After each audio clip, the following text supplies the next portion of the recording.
Well, let's bring in Stephanie Decker, who's in southern Israel, close to the border with Gaza. And we've just heard that Netanyahu has visited Israeli troops there. What more can you tell us about his visit?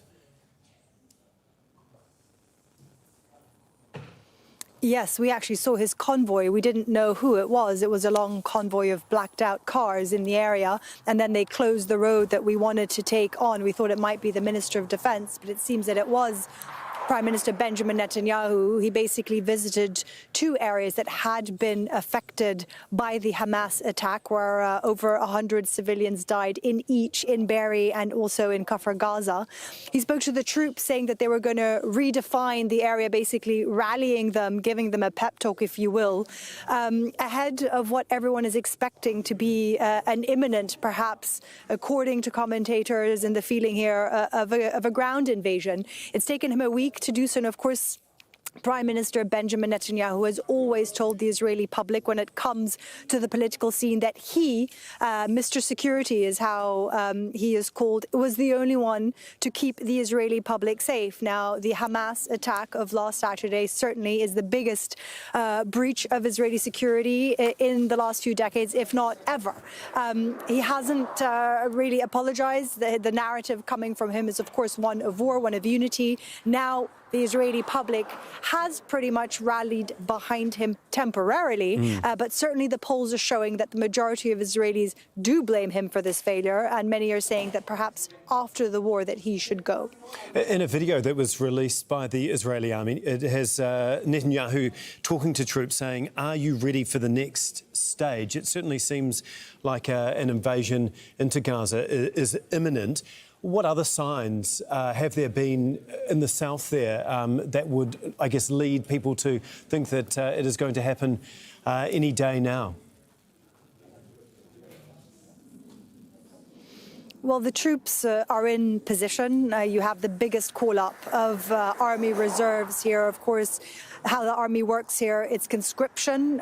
People serve in the army for about a year and a half, and up to the age of 40, you can be called to serve duty. So many of these now civilians having civilian jobs, 360,000 of them having been called up, the majority around the Gaza Strip. Just to explain to you where we are, we've been witnessing heavy bombardment in the last couple of hours of the northern Gaza Strip. That is right behind us. And basically, it's impossible for me to call out when they're going to go in, but the feeling is certainly that they are in position, that it is going to be soon. I think we had foreign dignitaries here visiting yesterday. We've been discussing, obviously, amongst ourselves when this might happen, certainly not when you had these leaders in the area, some of them here visiting the border of Gaza. But it is a major concern, particularly inside Gaza. Of course, that evacuation call from Israel to over 1 million Palestinians from this northern area to the south makes you believe that an invasion, which would probably happen in this northern area at first, could be imminent.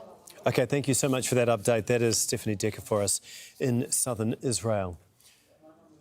Families of those Israelis who were taken captive by Hamas have been protesting. Willem Marks is live for us in Tel Aviv. And Willem, you're at that protest now. Can you just explain how large it is and what it is that the protesters are demanding?